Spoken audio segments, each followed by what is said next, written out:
Rajya Sabha TV का ये बेहद ख़ास प्रोग्राम है गुफ्तगू। और गुफ्तगू में आज हैं हमारे साथ जाने माने गायक, गीतकार, संगीतकार और बहुमुखी प्रतिभा के धनी विजय मिल्टन।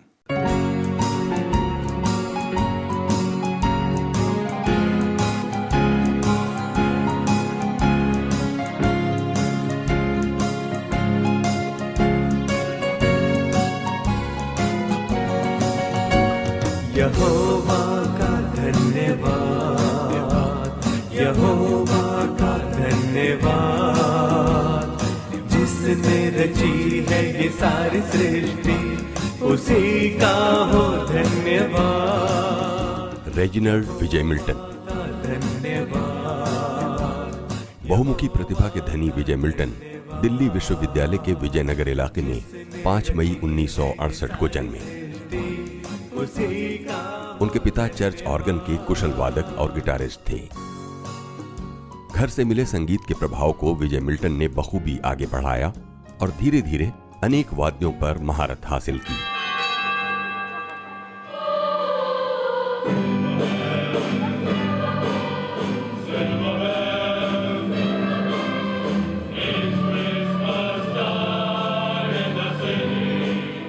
विजय मिल्टन आज एक जाने माने म्यूजिक डायरेक्टर, कंपोजर और सिंगर तो हैं ही, फोटोग्राफी, सिनेमेटोग्राफी और कैलीग्राफी में भी उनका खासा दखल है।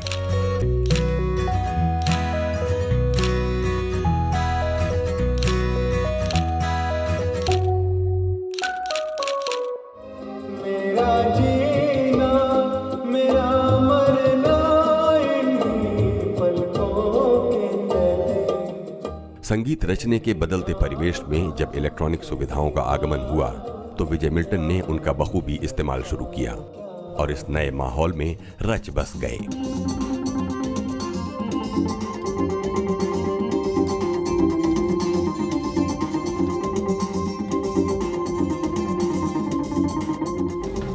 यीशु हमको शांति देता है, यीशु शांति का है सरताज। विजय मिल्टन के गाए और बनाए सैकड़ों डिवोशनल सॉन्ग सुनने वालों को रस विभोर तो करते ही हैं, वो खुद YMCA में बतौर क्वायर डायरेक्टर संगीत में आई नई प्रतिभाओं को भी संवारने के काम में पूरे मनोयोग से लगे हुए हैं।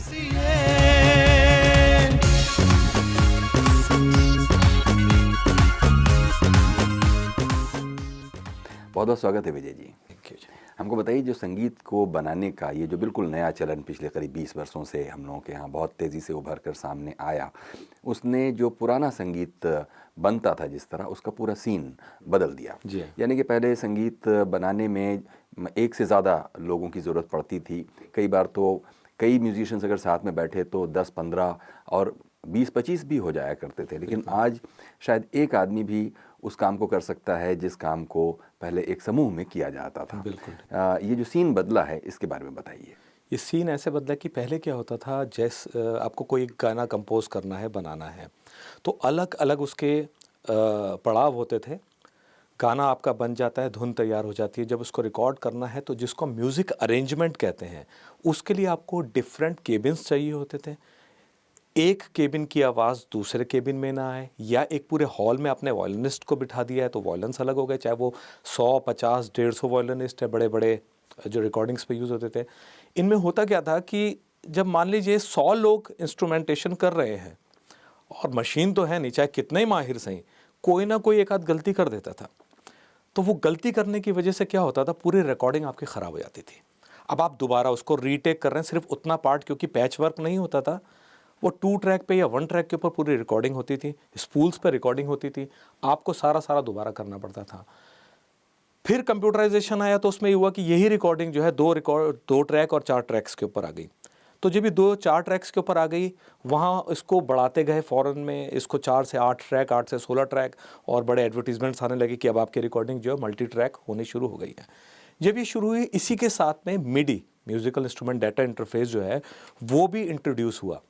यानी कि जो म्यूज़िक इंस्ट्रूमेंट आप बजा रहे हैं, आप उसको माइकिंग देते हैं, माइकिंग देने के बाद में वो इंस्ट्रूमेंट आपका रिकॉर्ड होता है। लेकिन ये देखा गया कि अगर आप वो इंस्ट्रूमेंट को कैच कर लेते हैं, आप उसकी टोन को रिकॉर्ड कर लेते हैं, यानी कि एक मान लीजिए सी नोट, सारे गामा का पहला नोट सी नोट मैंने रिकॉर्ड कर लिया, और अगर मैं कीबोर्ड में उसको ट्रिगर करता हूं तो कीबोर्ड की सिर्फ की दबाऊंगा, वहां वो सी बजेगा।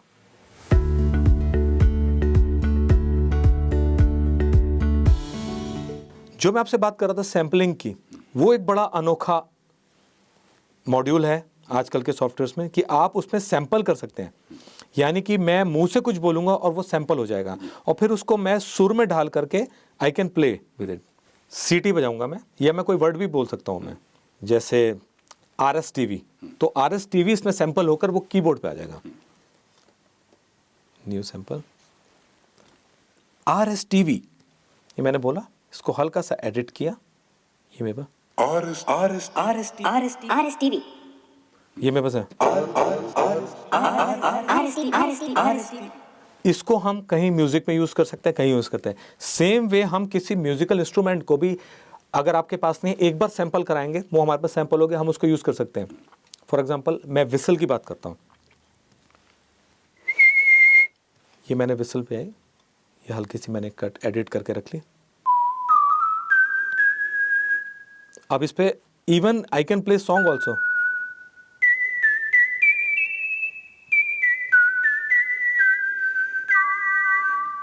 तो दिस इज सैम्पलिंग। चाहे खंजड़ी हो, गिटार हो, तबला हो, कोई आवाज, अगर वो गली में भी कोई आ गया है, सारंगी बजाता वो भी जा रहा है, आप उसको भी सैंपल कर लीजिए and then you can play it.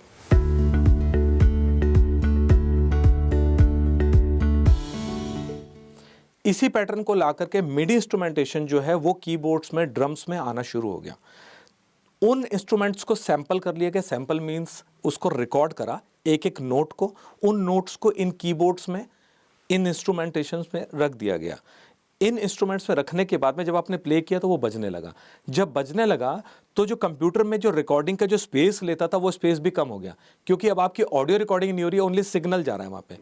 तो यहाँ से इसका चलन शुरू हुआ, सिग्नल गया, वहाँ पर जब उस सिग्नल को दोबारा रिप्रोड्यूस किया गया तो जो भी इंस्ट्रूमेंट आपने रखा हुआ था वो बजने लगा, आपको वो एक चार्ट पे दिखने लगा। अगर वो गलत बजा है तो वो ग्राफ से बाहर जा रहा है, अंदर आ रहा है, आपने उसको वहाँ पर क्वांटाइज किया, आपने उसको ठीक करा, सुर ठीक होने लगे, परफेक्शन आने लगा। इसके साथ साथ ये हुआ कि जो एक कीबोर्ड वाला आया उसमें उसको मल्टी इंस्ट्रूमेंट मिल गए, उसने वो सारे बजा लिए, तो वो जो 2-3 लोगों का काम था वो कम हो गया।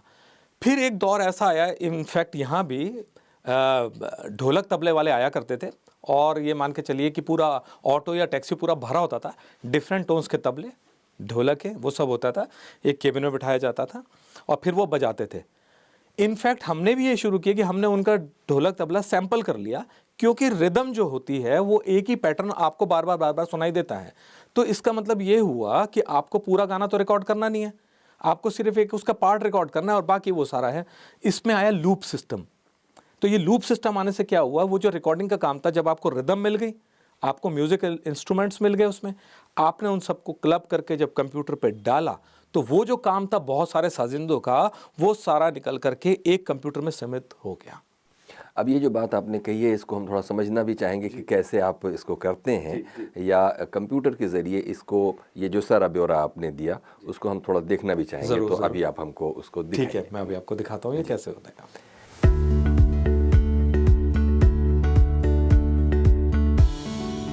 अब जैसे मैं आपसे बात कर रहा था कि लॉजिक प्रो जैसे सॉफ्टवेयर प्लेटफॉर्म है, इस पे कैसे काम किया जाता है।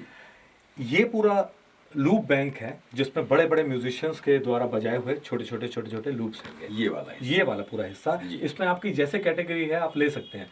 जो बेसिक इंस्ट्रूमेंट्स है वो तो है ही, प्लस अदर्स भी हैं, जैसे आपको ड्रम्स चाहिए, बेस चाहिए, पियानो चाहिए, गिटार चाहिए, कॉन्गो तुम्बा, सब कुछ है।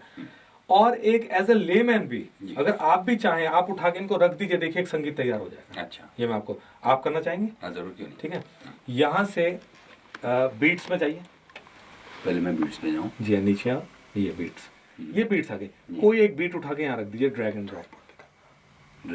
जी, रख दीजिए। ठीक है, डोंट इम्पोर्ट। जी, ये हमारे पास एक आ गया, ये बीट आ गई। जी बीट आ गई हमारे पास एक है। अब आप वापस रिसेट कर लीजिए इसे एक बार। अब इसमें आप पियानो ले लीजिए फॉर एग्जांपल। सुनना चाहते हैं क्या, किसी एक को क्लिक करिए तो आपको सुनाई देगा क्या बजा हुआ है। अच्छा, क्लिक करने जी हाँ, कोई और सुन के देखिए, कुछ आपको पसंद आता है। इसी को लीजिए, ड्रैग एंड ड्रॉप इसके नीचे रख दीजिए। नीचे जी हाँ, ये रख दिया आपने जी अब फिर इसको रिसेट कर दीजिए। जी। यहाँ से आप कोई और सैक्सोफोन या कुछ और इंस्ट्रूमेंट्स ले सकते हैं, सैक्सोफोन ले लीजिए, may be as per your choice. जी हाँ,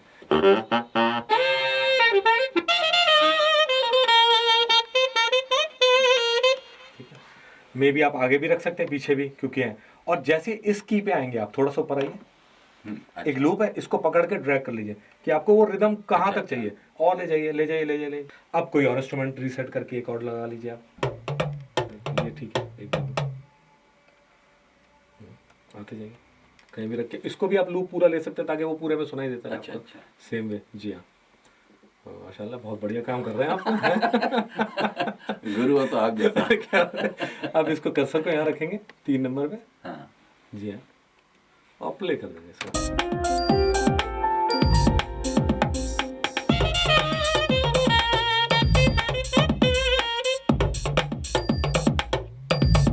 ये आपका करा होगा। ये मेरा क्यों जी हाँ, जी हाँ। तो इस तरीके से म्यूजिक है।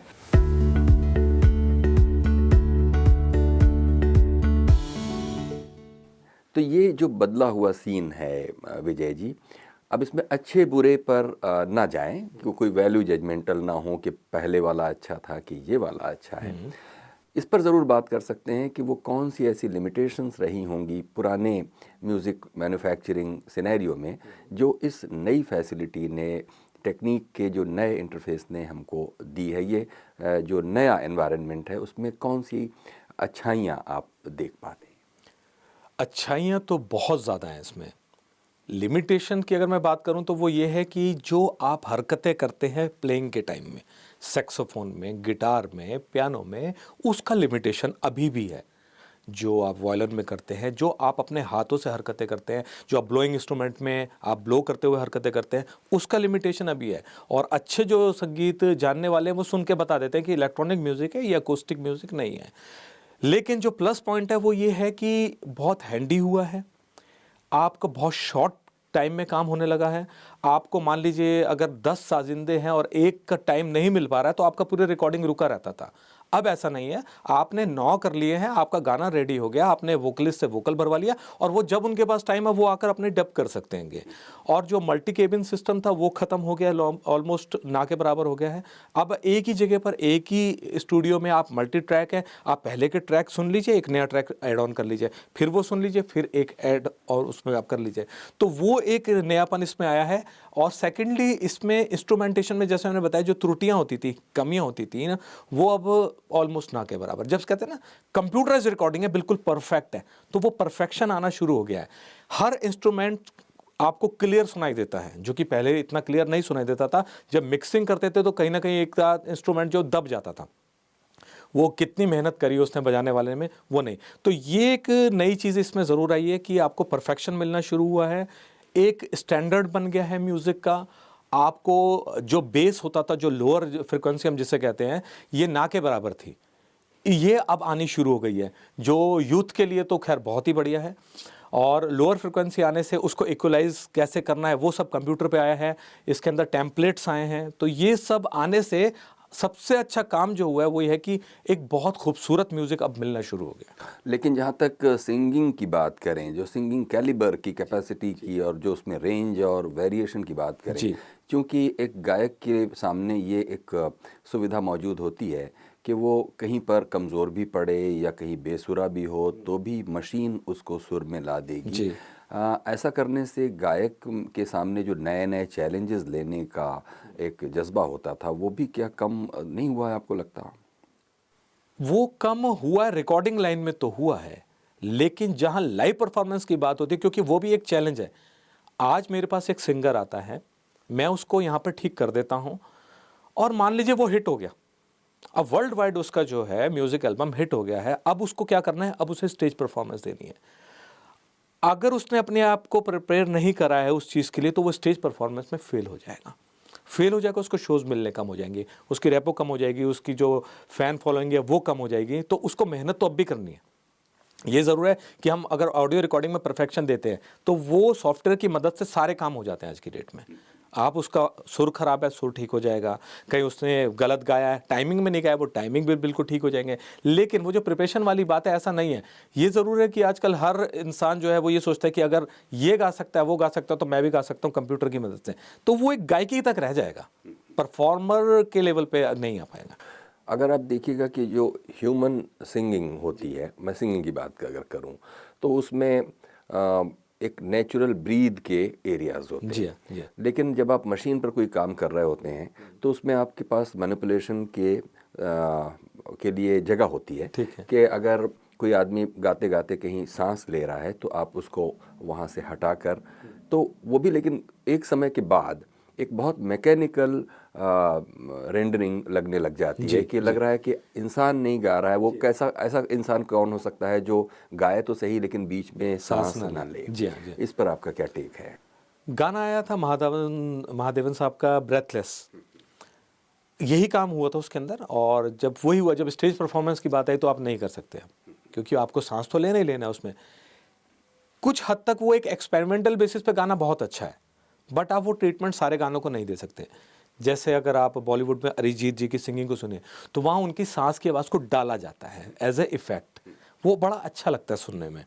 तो उसको एलिमिनेट करना, निकालना, कट करना आप कर सकते हैं, बट वो बड़ा अननेचुरल लगता है, उसके साथ जस्टिफाई नहीं होता वो गीत के साथ। क्योंकि आपने कहा कि कभी ज़माना था कि लोग ऑटो में भर के या फिर कई कई लोग आया करते जी, थे। जी। अब वो धीरे धीरे करके, चूँकि उनके लूप और उनके सैंपल रिकॉर्ड कर लिए गए हैं और अब वो घर पर बैठे हुए हैं, तो एक तरह से उनकी जो कला ओवर द ईयर्स अभ्यास से विकसित होती है, वो कहीं रुक गई और उनके कुछ सैंपल रिकॉर्ड करके फिर अब आगे काम में लाया जा रहा है। तो ये तो कुछ बात जचती नहीं है अगर देखें। हाँ, वो देखिए दोनों ही बातें, हर चीज़ के फ़ायदे भी होते हैं, नुकसान भी होता है। फ़ायदे हैं तो नुकसान ये, आप सही कह रहे हैं कि उन लोगों के पास काम अब उतना नहीं है। और जब मैं किसी साजिंदे से शेयर करता था, मैं बड़ा मतलब इतनी खुशी के साथ बताता, देखिए अब तो ये इंस्ट्रूमेंट भी इसमें आ गया, और वो बजाते हैं ना, आप ये बांसुरी बजाते, देखिए बांसुरी बज रही है, तो मेरे चेहरे पे तो वो मुस्कुराहट देते थे जी, लेकिन अंदर से मुझे पता है कि बहुत दुखी, कि ये भी अब मुझे अब काम नहीं देंगे। इसमें कुछ लोगों को मैं जानता हूँ जिनकी स्कूल्स में जॉब लग गई एज ए म्यूज़िक टीचर, जो पहले सिर्फ इसी पे डिपेंड रहते थे, रिकॉर्डिंग्स पे डिपेंड रहते थे, अब वो आ गए हैं। सेकेंडली जो अरेंजिंग का काम है, कुछ उसमें आगे उन्होंने कुछ और इंस्ट्रूमेंट सीख लिया और ये देखा कि ये तबला जो मैं बजाता था या जो मैं ड्रम्स बजाता था, ये अब मैं इस पे बजा सकता हूँ, तो उन्होंने फिर वो अरेंजर का भी काम शुरू कर दिया कि आपका जो म्यूज़िक है ना, मैं आपको पूरा अरेंज करके दे दूंगा, क्योंकि अब अरेंजर कीबोर्ड्स आ रहे हैं कंप्यूटर में, मैं बताएं बहुत ईजी हो गया है। और एप्पल ने तो खैर कमाल कर रखा है इस मामले में, जो कि आप एक आईफोन के अंदर, आईपैड पे इजीली अपना म्यूज़िक क्रिएट कर सकते हैं, जो कंपैटिबल होता है लॉजिक प्रो से। यहाँ का प्रोजेक्ट आप लॉजिक प्रो में खोल के किसी भी स्टूडियो में आप काम कर सकते हैं। और हम लोगों के पास वक्त कम होता है विजय जी, इसलिए अब हम बातचीत के इस हिस्से में ये ज़रूर जानना चाहेंगे कि ख़ास तौर पर जो म्यूज़िक यूट्यूब पर या दूसरे डोमेन में मौजूद है, उसमें जो कॉपीराइट को कैसे डिटेक्ट किया जाता है कि कोई चीज़ राइट प्रोटेक्टेड है या राइट फ्री है, इसको डिटेक्ट कैसे किया जाता है?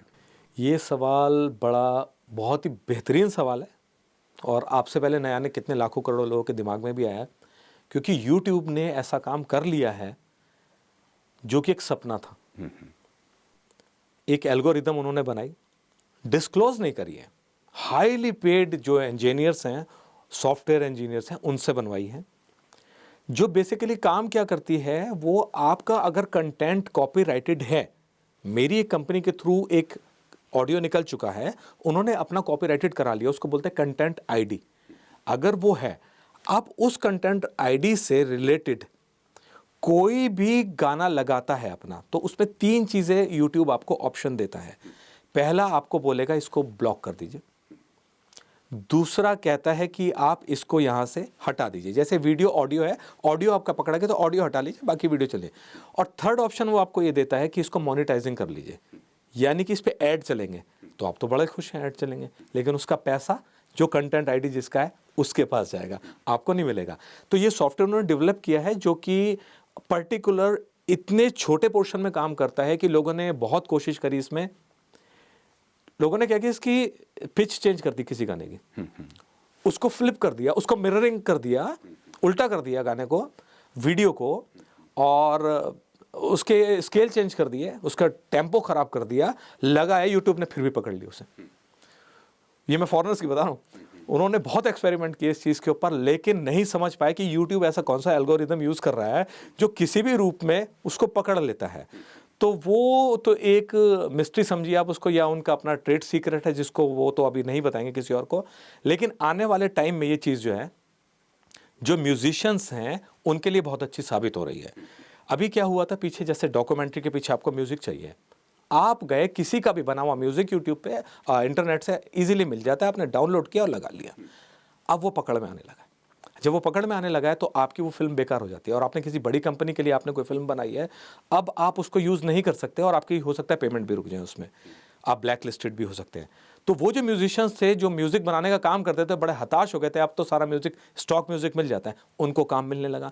ऐसी वेबसाइट्स बन गई हैं जो कि आपको कंटेंट आईडी आपका रजिस्टर कराती है, आप उनके लिए म्यूज़िक बनाइए, छोटे छोटे लूप्स बनाइए, आपको पेमेंट होगी, आपका कंटेंट आईडी रजिस्टर होगा, और फिर वो कोई भी उसको इस्तेमाल करता है तो वो बाकायदा उसकी रॉयल्टी फ़ी पे करके उसको इस्तेमाल कर रहा है। और जो पकड़ने वाली बात थी इसमें, जो आने वाली खबर है वो ये है कि बहुत जल्दी ये चीज़ जो है मीडिया तक आ जाएगी, और अभी कोशिश उनकी चल रही है सिनेमा हॉल्स में लाने की, कि अगर सिनेमा हॉल में कोई एड फिल्म बनी है, चल रही है, उसके पीछे जो म्यूज़िक और जो फिल्म यूज़ हुई है उसमें भी उस सॉफ्टवेयर को यूज़ किया जाए, ताकि ये पता लगे कि ये कंटेंट कहीं यूज़ तो नहीं हुआ, किसी और की तो कंटेंट आईडी नहीं है, तो उस पर भी काम चल रहा है। मतलब ये कि हम अपने उन देखने वालों के लिए ज़रूर कह दें कि जो ये समझते हैं कि इंटरनेट पर जो भी म्यूज़िक या जो भी चीज़ मौजूद है वो राइट प्रोटेक्टेड नहीं है, और ऐसा करने से वो धोखे में रहेंगे, जैसा कि विजय जी ने आपने बताया कि वो भी मॉनिटरिंग के दायरे में है। जी हाँ, बिल्कुल वो काम हो रहा है। मैंने एक गाना बनाया था खामोश रातों की ठंडी हवाओं से, बहुत सुपर हिट हुआ, और नॉर्मली मैं उस गाने को देखता रहता हूँ कि उसके व्यूज़ कितने हैं, कितना वो अब फेमस हो चुका है, कहाँ कहाँ है, कुछ लोगों के व्यूज़ हैं। एंड आई वाज शॉक्ड, किसी ने उस गाने का कैरियोके ट्रैक लगा रखा है विद अपना नंबर कि आपको ये खरीदना है, मुझसे खरीदिए। कोई नहीं, हमने, क्योंकि यूट्यूब पे हम पहले डाल चुके थे, हमने उसके ऊपर अपना दावा ठोक दिया सब। तो अब वो वहाँ से कंटेंट हट गए उनके, और उनको वार्निंग आ गई है कि आपको अगर चाहिए तो इसके ऊपर आप या तो ऐड लगाइए या इसको ब्लॉक कर दिए, बंद नहीं तो यूट्यूब उसको ब्लॉक कर देगा, और जब नहीं सुनते हैं आप तो यूट्यूब आपका पूरा अकाउंट ही फिर ब्लॉक कर देता है। अब यहाँ पर देखिए, जो नए फ़ोन यूज़र्स हैं ख़ास तौर पर, जो कि फ़ोन के साथ बहुत सा समय अपना गुजारते हैं, उनके लिए हमको बताइए कि अगर वो चाहें, थोड़ी उनके अंदर संगीत की रुचि है, तो अपने फ़ोन को सिर्फ सोशल मीडिया पर या ऐसे कामों में जिससे कोई बहुत क्रिएटिविटी इन्वॉल्व नहीं है, तो अपने फ़ोन को एक क्रिएटिव प्लेटफॉर्म की तरह भी यूज़ कर सकते हैं। क्या क्या ऐसे फीचर्स हैं जो अपने फ़ोन में वो इस्तेमाल कर सकते हैं? एक सबसे बड़ा जो फीचर आता है वो आता है ट्यूनर का, सॉफ्टवेयर आता है, इसमें ऐप आती है।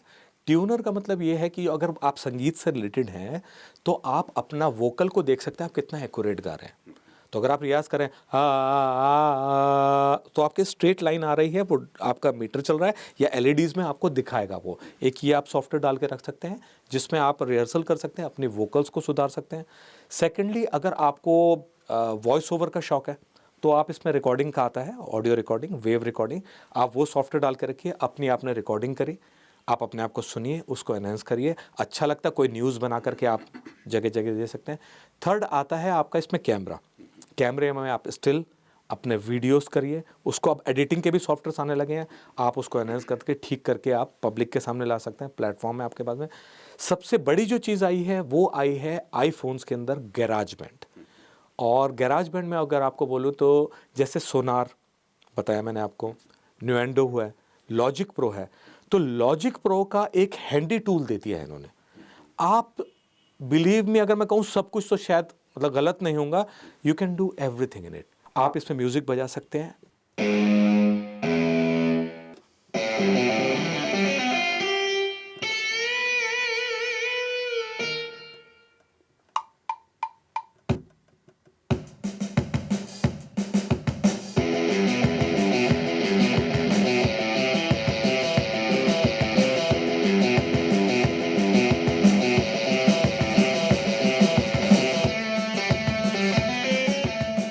जो सबसे मुश्किल काम होता है वो होता है आपको स्केल्स के ऊपर कॉर्ड्स बजाना, और वो सॉफ्टवेयर आपको वो भी फ्रीडम दे रहा है। कॉर्ड का पूरा चार्ट आ जाता है। इतनी सी भी अगर आपको नॉलेज है तो आप इसके ऊपर कंपोजर बन जाएंगे। आप इसमें लूप्स यूज़ कर सकते हैं, जो ऑलरेडी लूप्स बने हुए हैं उसको हम इसमें कैसे ला सकते हैं। ये वो सारे लूप्स हैं, अफगानी रूल है, अफ्रीकन लूप है। फॉर एग्जांपल मैं इस लूप को यहाँ लाना चाहता हूँ, इसको जस्ट मैं ड्रैग एंड ड्रॉप करूँगा और ये मेरे इंस्ट्रूमेंट में आ गया, और यहाँ पे अब आप इसके साथ सुनिए।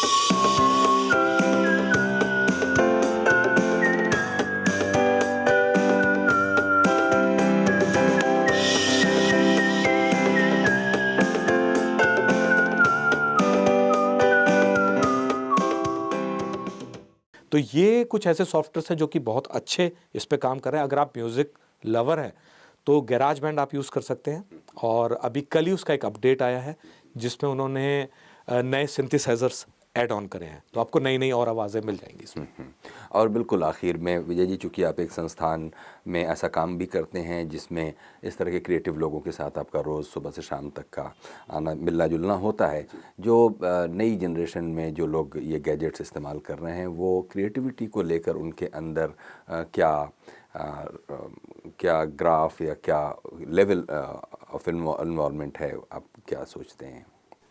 शुरुआत करने के लिए तो बहुत अच्छा है। देखिए, गैजेट्स हाथ में आते हैं तो हर शख्सियत को ये लगता है कि मैं इसमें कुछ करूं, कुछ नयापन मिले, मैं इसमें ये भी कर सकता हूँ। लेकिन प्रॉब्लम कहाँ आती है कि जो ये सॉफ्टवेयर्स मैं आपको बता रहा हूँ, कुछ तो ये फ्री है, बाकी आपको परचेज़ करने पड़ते हैं, और जब परचेज़ करने पड़ते हैं वहाँ थोड़ी सी झिझक आ जाती है। तो जो रियली जो पैशनेट लोग हैं वो तो कर लेते हैं, आगे बढ़े भी हैं, और उन्होंने इन पे काम भी किया सॉफ्टवेयर्स के ऊपर, इसको लेकर के भी गए हैं। इवन हिंदुस्तान में कम है, फॉरेन में तो ये है कि आपको जो शूटिंग से पहले क्लैप है वो भी अब आईपैड पे यूज़ होती है। वो आपकी जितना रिकॉर्डिंग है सारा उस पे करते हैं, एक एक आप गैजेट्स सारे यूज़ करते हैं वो लोग। यहाँ पर जो मोबाइल कंपनीज जो मोबाइल बना रही हैं वो स्पीड तो दे रही हैं, प्रॉब्लम क्या आ रही है उनमें, लेटेंसी जिसको हम कहते हैं डिले, वो लेटेंसी अभी है। तो अगर आप कोई चीज़ काम करना चाहते हैं, हिट करते हैं, तो वो मिली सेकेंड्स के बाद सुनाई देता है, तो आप उसको प्रोफेशनली यूज़ नहीं कर सकते हैं। और बाकी मैं तो जितने लोगों से बता सकता हूँ बता हूँ। अभी मैंने अपनी कार में ऐसा सिस्टम रखा है जिसमें आईफोन के थ्रू मेरा कंप्लीट एक स्टूडियो सेटअप बन जाता है और एक स्टेज सेटअप बन जाता है, जहाँ पे मेरे कराओके सॉन्ग्स रहते हैं, मेरे को रिवर्ब डिले मिलता है, मेरा माइक्रोफोन काम कर रहा होता है, और मैं वैसे जैसे किसी स्टेज में सुनता हूँ वैसे अपने गाने में प्रैक्टिस भी कर लेता हूँ और एंजॉय भी करता हूँ। और आप ही अगर मेरे साथ कार में बैठे तो you can also enjoy it. बहुत बहुत शुक्रिया विजय मिल्टन, आपने हमारे लिए इतना वक्त दिया और नए संगीत के इस एनवायरनमेंट के बारे में इतनी सारी बातें की। बहुत बहुत शुक्रिया। Thank you. ये थे जाने माने संगीतकार, गीतकार और गायक और बहुमुखी प्रतिभा के धनी विजय मिल्टन। प्रोग्राम गुफ्तगू के इस एपिसोड के बारे में कुछ कहना चाहते हो तो हमें ज़रूर लिखिए feedback.rstv@gmail.com पर। जी उठा है मसीहा मेरा, तोड़ के मौत का बंध आज, जाके बैठा खुदावन के पास, जहाँ से वो आएगा